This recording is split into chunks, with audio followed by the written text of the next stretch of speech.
Eh bien, une nouvelle vidéo sur le MS02 Ultra. Je vous l'avais annoncé il y a quelques petites journées pour vous, peut-être de cela. En fait, ça fait plusieurs semaines, pour tout vous dire, qu'on avait prévu faire cette vidéo. Mais voilà, le temps qu'on arrive à monter tout cela, à trouver le temps, à se mettre en place, etc. Voilà, il y a des journées et des semaines qui sont passées. Alors, juste après cette petite intro, je suis donc accompagné de Maxence. Vous voyez juste à côté de moi. C'est pas un inconnu, il est déjà venu dans une de nos vidéos. Et c'est un des techniciens donc de Carpe Diem IT. Eh bien, Maxence va vous montrer ce qu'on a fait avec le MS02. Enfin, plus exactement avec deux MS02, ça nous fait presque 4. C'est une super blague là. Je me rends compte qu'elle est un peu minable, mais bon, on va la laisser quand même, vous voyez. Bon, bref, le MS02 x2. On va l'avoir en action et on va répondre déjà aussi à quelques commentaires que vous avez posés sur la première vidéo. Bref, grande introduction, on se retrouve juste après le jingle pour aller dans du concret, voir ce qu'on peut faire avec deux MS02.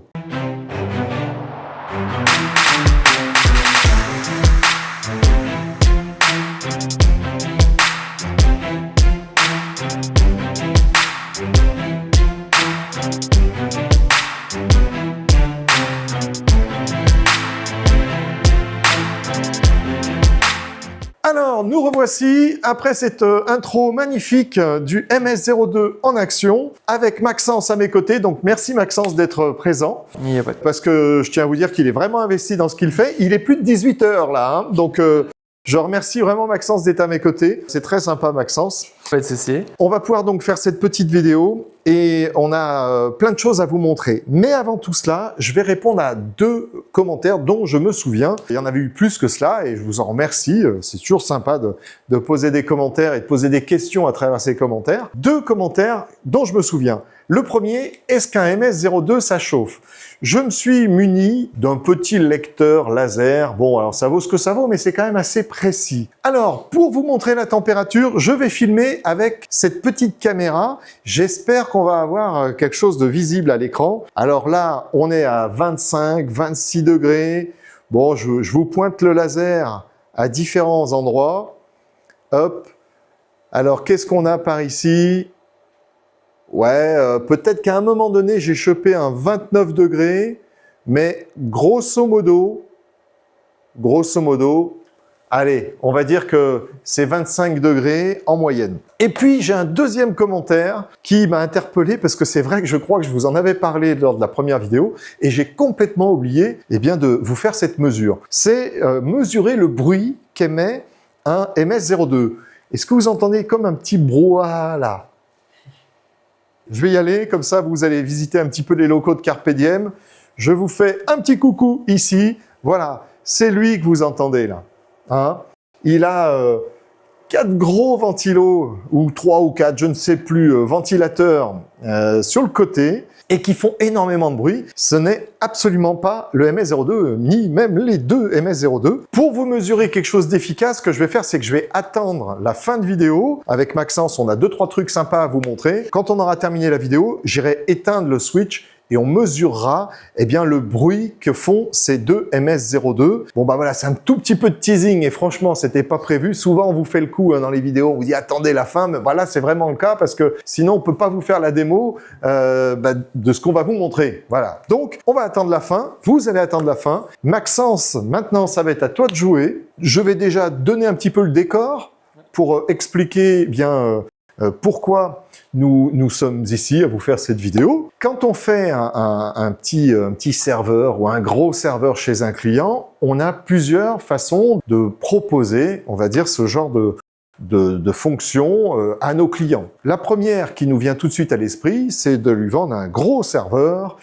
Je ne vais pas citer de marque parce que là, justement, on est en train de vous faire une vidéo sur un produit qui n'est pas du tout sponsorisé, si ce n'est par Carpe Diem, parce que nous sommes intéressés à vous la produire, mais ce n'est pas du tout sponsorisé par Miniforum, qui est le fabricant de ces machines. Donc, soit on propose un grand serveur, vous voyez, genre une grande tour comme ça, bien épaisse, avec plein de disques dedans, un gros CPU, soit on fait une autre proposition, c'est de monter un petit data center avec 2, 3, 4 ou plus, même de petits serveurs. D'ailleurs, on va bientôt vous produire une future vidéo où il y aura 4 MS02 tel que celui-ci, et là, ça sera un data center un peu plus costaud. Mais on peut aussi faire un data center avec 2 serveurs. Et j'ai bien dit 2 serveurs et data center. Pour les plus connaisseurs parmi vous, vous savez que là, il y a quand même un petit problème, c'est que quand on veut avoir un data center ou un cluster, eh bien, il faut avoir un minimum de serveurs membres de ce cluster. Classiquement, c'est 3. On peut faire avec 2. Mais c'est un peu plus compliqué. C'est Maxence justement qui va vous en parler. Mais là, en l'occurrence, pour ce client qui n'est pas un très gros client, ils ont une dizaine de collaborateurs, on leur a fait une autre proposition. C'est pas la proposition du grand serveur, c'est la proposition de plusieurs petits serveurs. Et ça a plein d'avantages, hormis le prix déjà, hein, qui est bien plus bas. Mais ça a plein d'avantages fonctionnels, c'est-à-dire que ça va nous permettre finalement de donner un bien meilleur service à notre client que si on lui avait vendu qu'un seul serveur. Et là aussi, c'est Maxence qui va nous répondre un petit peu sur ces points-là. Donc là, voilà, c'était pour vous décrire le contexte. C'est très simple, c'est donc un client qui change son gros serveur, il nous a demandé un devis, on lui a dit, bah écoutez, soit on vous le change par un autre gros serveur, soit on vous fait cette proposition. Et c'est pour ça qu'on vous fait cette vidéo, pour vous montrer qu'il y a pour votre entreprise, eh bien sans doute des manières moins onéreuses et plus intéressantes d'un point de vue fonctionnel, d'un point de vue par exemple le plan de reprise d'activité ou le maintien en service de votre activité, comme vous voulez. Eh bien voilà, il y a d'autres solutions qui sont possibles. Alors Maxence, déjà, je crois que tu vas devoir nous partager ton écran pour qu'on puisse voir l'étendue du travail que tu as fait. Ça va donc se passer derrière nous. Alors, si vous ne voyez pas correctement ici, de toute façon, Maxence, tu filmes tout ton écran. Donc, nous aurons la possibilité de vous incruster cela pour qu'on soit sûr que vous voyez bien tout ce qui se passe. Alors, Maxence, déjà, est-ce que tu peux nous décrire le type de machines qui sont membres de ce cluster, leurs caractéristiques, que ce soit processeur ou réseau, etc. Alors, on peut le voir, donc on a 2 PVE, donc les 2 MS02. Donc, chacun, ils ont 48 Go de RAM. Avec 8 CPU, donc un premier stockage de 100 Go pour l'OS. Dans un souci de data center justement, on n'a que 2 PVE. Le client n'ayant pas de NAS ou de Raspberry Pi ou autre dispositif pour faire un troisième votant afin de justement gérer le cluster, on a mis en place une solution avec un script.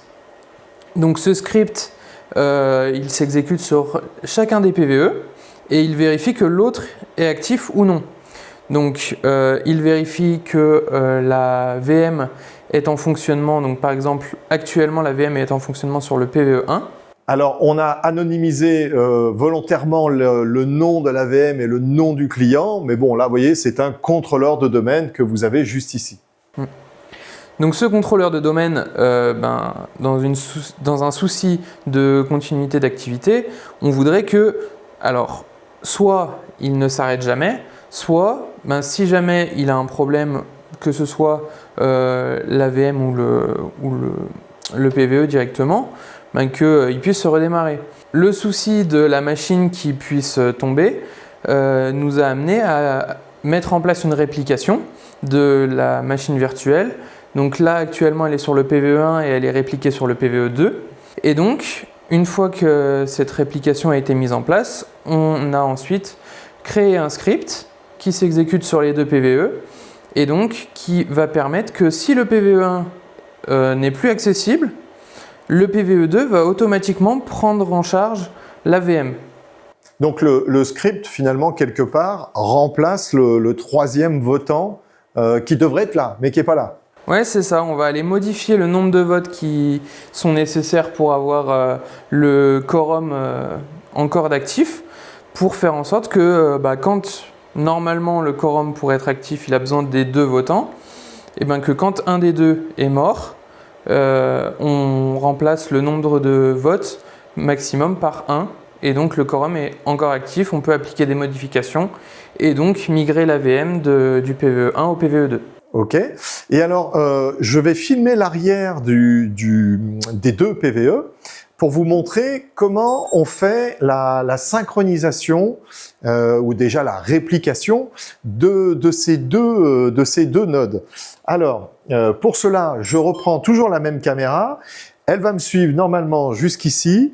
Normalement, vous le verrez assez bien en tout cas. C'est qu'ici, vous avez un petit câble dont je vais laisser Maxence vous évoquer les caractéristiques. Mais ce petit câble passe de ce PVE à ce PVE, alors que le câble réseau qui est ici, lui, ne sert juste qu'à, on va dire, administrer ces deux PVE. Et puis après, vous avez une autre sortie réseau qu'on n'a pas branchée ici, parce que là, il n'y a pas lieu de la brancher pour la démo. C'est la sortie, finalement, Internet de la VM qui sera utilisée par les utilisateurs. Maxence, est-ce que tu peux me dire pourquoi on a la présence de ce câble et finalement, pourquoi on n'a pas fait une synchro via un réseau externe, etc. Première chose, c'est que là, ce câble-là, donc c'est un Thunderbolt 4, donc qui permet de transférer jusqu'à 40 gigas par seconde. Ce qui suffit très largement. Très largement pour la réplication qu'on a à faire actuellement. Mais ça permettra aussi, au fur et à mesure, si on rajoute des VM, d'avoir toujours une réplication aussi efficace. Et donc, aussi d'avoir une redondance, parce que donc on va appliquer une priorité qui va être que le Thunderbolt, qui a la plus grande vitesse, va être la préférence pour la réplication. D'accord. Ainsi que pour notre script, qu'il aille vérifier la présence ou non de l'autre PVE. Et aussi, par l'Ethernet, donc si par malheur quelqu'un venait à débrancher le câble Thunderbolt ou un des câbles Ethernet, on sait jamais. Voilà, on a quand même deux liens qui nous permettent d'établir la connexion entre les deux PVE et donc éviter aussi potentiellement un redémarrage de la VM sur l'autre PVE qui pourrait... Un redémarrage intempestif, tu veux dire, qui serait un faux positif. Un faux positif. Voilà. Et donc, finalement, ce que tu nous dis, c'est que ce câble Thunderbolt est exploité comme une sortie réseau, comme une carte réseau. Ouais, c'est ça, c'est okay. Exact. Et de là, alors oui, parce que j'ai posé la question, mais c'est vrai qu'on n'y a pas répondu, et de là, ça nous évite d'acheter un switch externe qui viendrait faire juste la jonction entre deux câbles réseau pour aller faire cette réplication au sein de ce switch. Et donc une économie, parce que le câble Thunderbolt coûte un petit peu d'argent, mais enfin très peu face à l'achat d'un switch qui en plus consomme de l'énergie, etc. Là, il n'y a aucune énergie consommée si ce n'est voilà, le trafic qui est fait à l'intérieur. Ok, donc ça c'est plutôt pas mal. Alors là, tu nous as dit que nous avions le réplica qui était en place. Ouais. On a le petit script qui veille en permanence finalement à ce que l'autre PVE fonctionne. Est-ce que tu peux nous donner un petit peu les détails en termes de surveillance, au bout de combien de temps, qu'est-ce qu'il faudrait comme panne pour que justement le script agisse? Alors déjà, qu'est-ce qu'il faudrait comme panne ? Il faudrait que un des deux PVE ne soit juste plus accessible. Ok. Donc par exemple, là en l'occurrence, si le PVE 1 venait à ne plus être accessible, au bout de à peu près 45 secondes, 45 grand maximum 1 minute, ok. Et le script va détecter que ça fait déjà depuis un petit moment qu'il n'a pas vu l'autre PVE. Il va vérifier pour changer le quorum, pour mettre en place le fait qu'il ait besoin que d'un seul vote. Ok. Et ensuite récupérer la VM pour l'exécuter sur lui. Donc ça aussi c'est suivi au niveau des mails. Oui. Donc on a un envoi de mail qui s'effectue à chaque problème qui est rencontré au niveau du script. Oui, donc on n'est pas en aveugle, quoi. Non. Et s'il se passe quelque chose, on reste informé de tout ça, quoi. C'est ça. Ok. Et donc oui, donc à partir du moment où un des deux PVE ne répond plus, on a un mail. On a un mail quand la migration est terminée. Ok. Et enfin, on a un dernier mail quand le PVE qui était auparavant inaccessible redevient accessible. D'accord. Ok, donc on est informé sur tous les événements susceptibles d'arriver. Et l'avantage du script, évidemment, c'est qu'il n'y a aucune intervention de notre part. Oui, c'est ça. Ça paye tout seul, ça remonte tout seul, ça relance tout seul la VM du client. On a donc finalement l'assurance que ça puisse se passer n'importe quand, dans la journée, dans le week-end. Ça se passera bien parce que c'est automatique. Voilà, c'est ça. Et aussi, chose que j'ai oublié de préciser, pour éviter les faux positifs, on réitère les vérifications au bout de 5 secondes. Ok. Donc c'est pas, imaginons qu'on va avoir une micro-coupure et que le script va passer à ce moment-là, on va pas avoir la migration de la VM qui va s'effectuer. Ça va être au bout de 4 relances, 5 relances de 5 secondes, Et on va se rendre compte que, ben oui, vraiment, au bout de ce temps-là, il n'y a plus de connexion avec l'autre PVE et on va faire la migration. Ok, d'accord, cool. Ouais, donc il y a quand même un garde-fou pour pas que ça fasse du yo-yo comme ça toute la nuit ou toute la journée. Ouais. C'est effectivement embêtant. Alors, ce qu'il faut vous dire déjà, c'est qu'on vous a montré dans d'autres vidéos des migrations dans un data center qui était en mode safe. Alors, l'avantage du mode safe, c'est que c'est ultra rapide, étant donné que les stockages contiennent déjà, finalement, à peu près l'intégralité de la VM. Quand il y a une panne sur un des nodes, eh bien le stockage contient peu ou prou l'intégralité de la ou des VM sur l'OSD qui est embarqué dans les autres PVE. Et puis en plus de cela, on ne va migrer que la partie mémoire vive, instructions, etc. Donc c'est très rapide. Mais il faut avoir un minimum de 3 PVE. Là, on est dans un cas différent. On n'est pas en safe, c'est vraiment du stockage local, mais qui est répliqué. D'ailleurs, je ne sais pas si tu l'as dit, toutes les combien de minutes la VM est répliquée d'un node à l'autre. Alors, de mémoire, mais on va aller voir ça tout de suite, la réplication se fait toutes les 15 minutes. Ok. Il y a possibilité de réduire encore, mais voilà, là pour nous, pour le besoin du client, 15 minutes c'était suffisant, on va pas aller surcharger non plus au niveau des échanges. Toutes les 15 minutes, c'est fait. Alors, ça veut dire quoi concrètement? Ça veut dire que le curseur entre X minutes et X minutes, c'est la durée finalement qu'un client accepte de perdre en cas de panne. Donc voilà, perdre 15 minutes de travail, c'est toujours trop, hein, c'est toujours trop. Mais versus l'investissement fait qui est vraiment tellement moins onéreux qu'un vrai data center qui serait composé de trois nodes. Et puis, vous savez, en ce moment, le prix de la mémoire peut vite décourager à acheter beaucoup de nodes. Hein. Quand on voit le prix des disques et le prix de la mémoire vive, normalement, on se dit, bon, si je peux faire avec 2, c'est pas mal pour commencer. On verra en 2027 ou 28 si on ajoute un node supplémentaire. Donc, plaisanterie mise à part, c'est vrai que, voilà, on accepte de perdre 15 minutes. En 15 minutes de travail dans ce type d'entreprise de cette taille, on va dire que bon, ça serait pas un drame. Si on voulait faire plus, soit il faudrait se diriger vers un vrai data center avec minimum 3 membres ou alors aller diminuer ce délai au risque d'avoir quand même une surcharge et une fréquence de réplication somme toute importante. Donc là, effectivement, c'est un point qui est intéressant. Et puis, pourquoi je vous disais tout cela? Parce que on va vous faire une petite migration, une migration, on va dire provoquée, une live migration. Et donc là, pour l'instant, on est sur le PVE 1. Est-ce que tu peux, Maxence, nous passer cette VM sur le PVE 2? Et vous allez voir que c'est pas instantané, mais néanmoins, ça nous permet d'avoir une migration en pseudo temps réel d'un node à un autre node.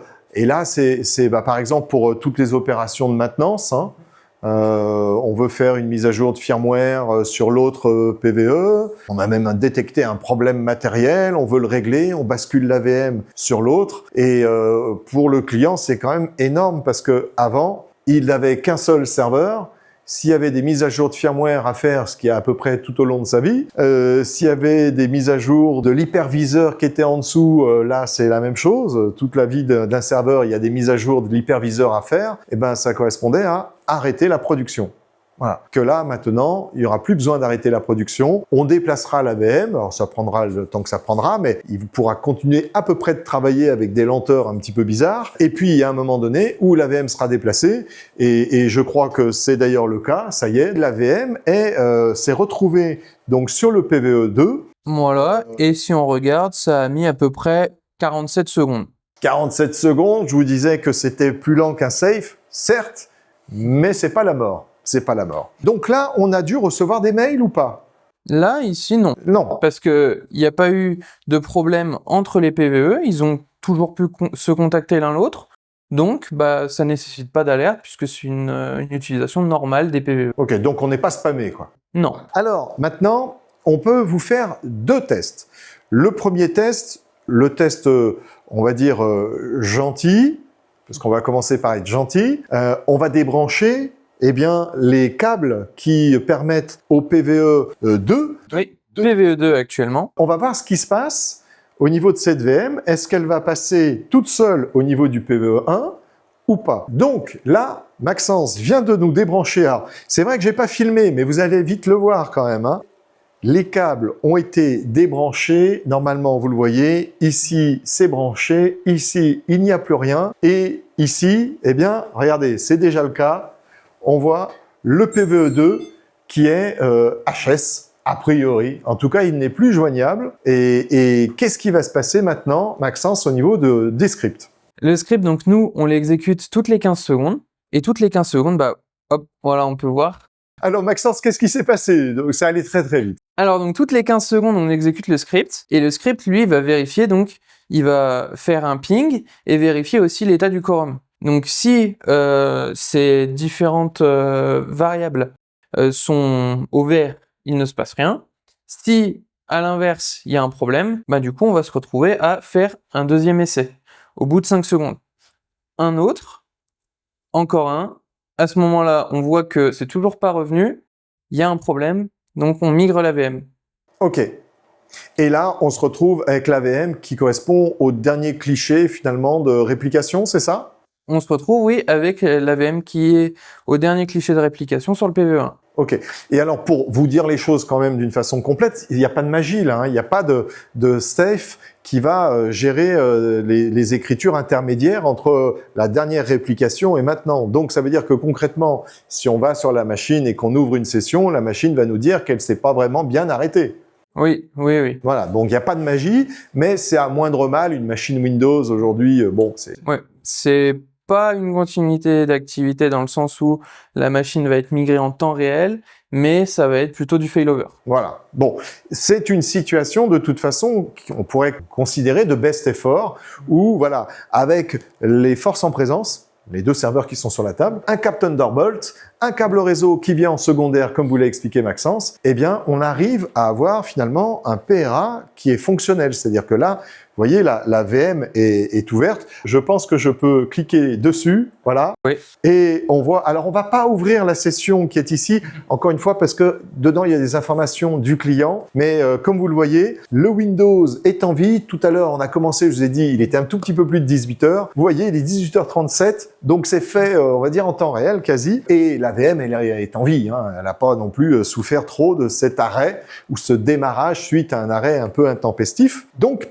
voilà, ça, c'était la panne sympa. Hein, elle est sympa, elle attend Maxence, Maxence débranche les câbles et tout va bien. Alors Maxence, remets-nous les câbles et puis maintenant, on va faire un truc un petit peu, comment dirais-je, plus douloureux.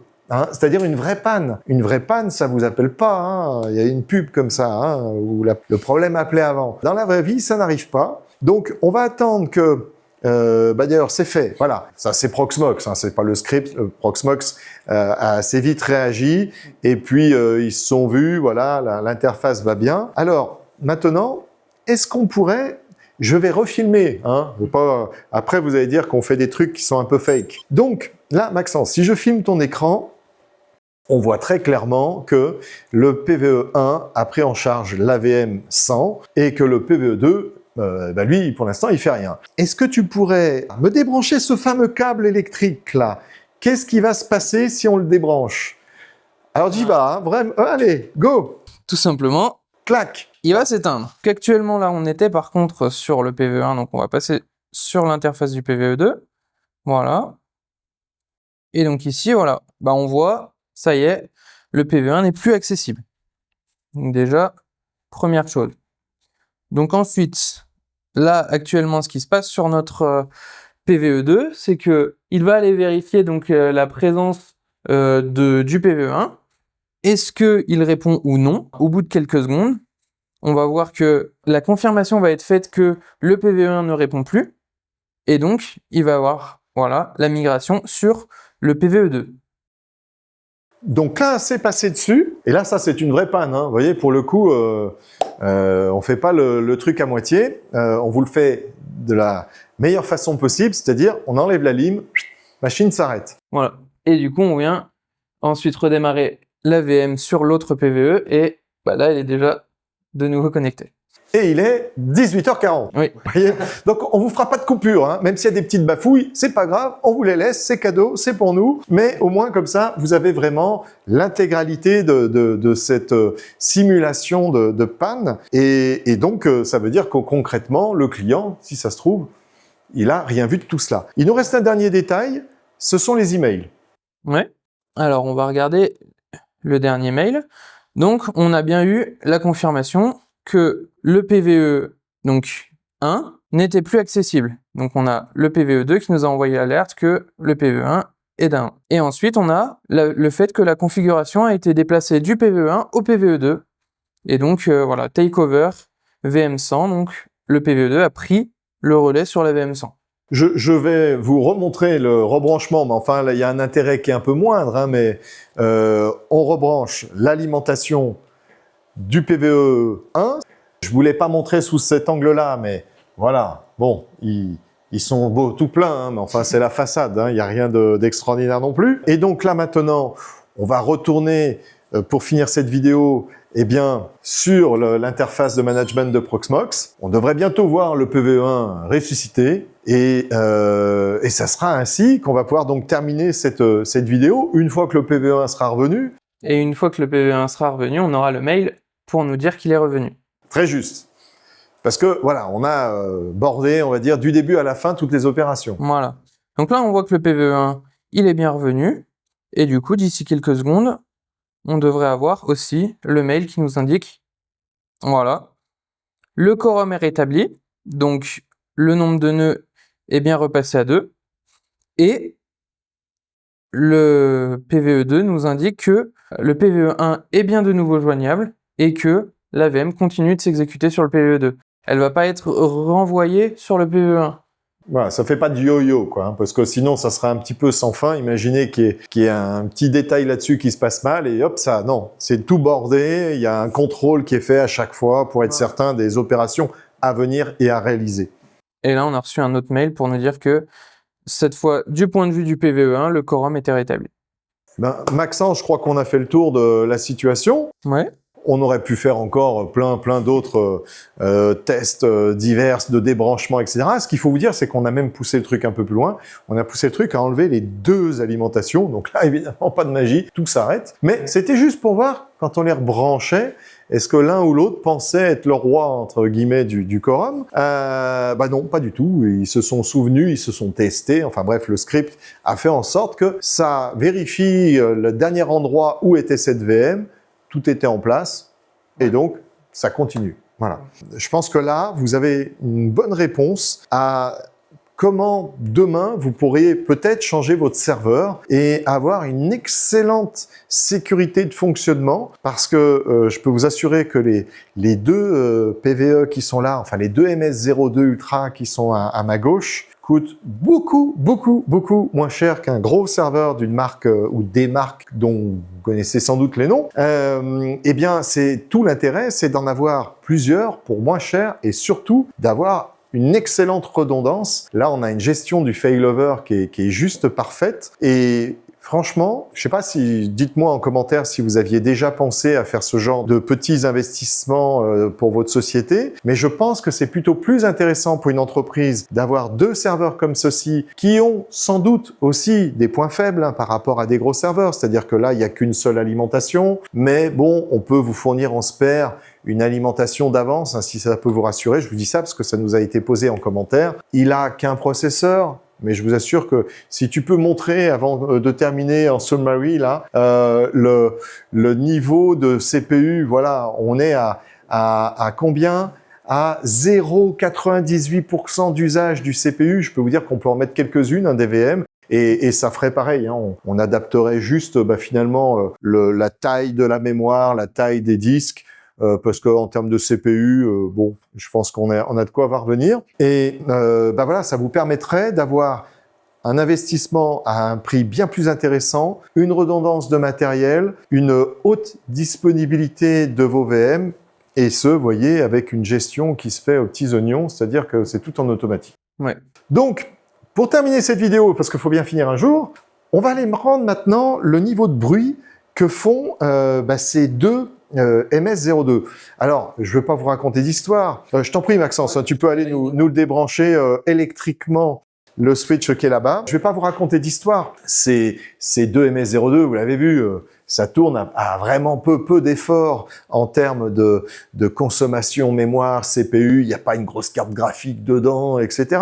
Certes, néanmoins, ça vous donne quand même un premier niveau de réponse sur quel est le bruit émis par ces deux MS02. Et là, en plus, il y en a deux, hein, donc vous diviserez par deux. Non, ça ne marche pas comme ça, malheureusement. On vous déplace le portable pour pas que ça vienne juste nuire à la prise de son. Et puis, je vais aller chercher une application qui est toute bête, hein, qui est Sonomètre, qui vraiment, vous pouvez le trouver n'importe où. Alors, maintenant que je me suis défait des quelques publicités de cette apps gratuite, je vais donc vous montrer, en me taisant, eh bien, le niveau de décibels qu'émettent les deux MS02.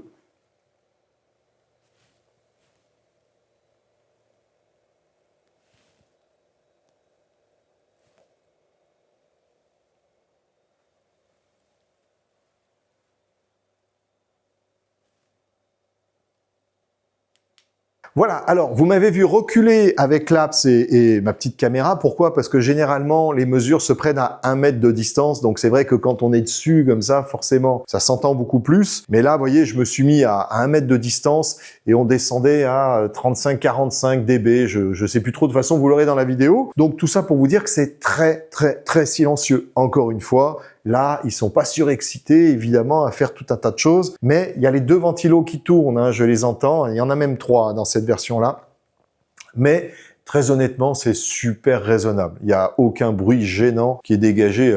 Le switch là-bas... Il en fait bien plus. Ah ouais, vraiment. Lui, il est assez terrible. Mais là, ça va, c'est très correct. Voilà, c'est donc ainsi que se termine cette vidéo. J'espère qu'elle vous aura intéressé. Mettez-nous en commentaire, eh bien, si ça vous a inspiré. Est-ce que vous voulez voir une petite démonstration qu'on peut vous refaire à titre perso? Alors, je m'adresse aux entreprises, hein, je vous le répète. C'est vrai qu'on est souvent sollicité dans les commentaires par des particuliers. On fait ces vidéos pour nos clients ou nos futurs clients. On est ravis si ça peut vous apporter des informations en tant que particulier. On l'est tous à un moment donné de sa journée. Mais là, nous, on s'adresse vraiment à des entreprises. Donc voilà, vous êtes une entreprise. Ça a suscité un petit peu d'intérêt. Vous voulez une démo de ce système-là? Il n'y a aucun problème. On peut venir chez vous, vous faire ça à distance, peu importe, on s'adapte pour vous montrer un petit peu l'efficacité et l'efficience de tout cela. Ça sera avec grand plaisir qu'on vous fera cette démonstration. Maxence, merci pour tout. Merci à toi. Merci pour ta démo, 2, ton travail, parce que c'est Maxence qui a fait ce script-là, donc bravo à lui. Et ça nous fera un script de plus dans l'ensemble des scripts que nous pouvons vous proposer. Bon, bah là, de toute façon, on vous le proposera systématiquement dans le cas où il y a 2 serveurs. Mais voilà, donc merci à toi, Maxence. Je te dis à bientôt pour une prochaine vidéo. Allez, à bientôt, portez-vous bien et merci à vous.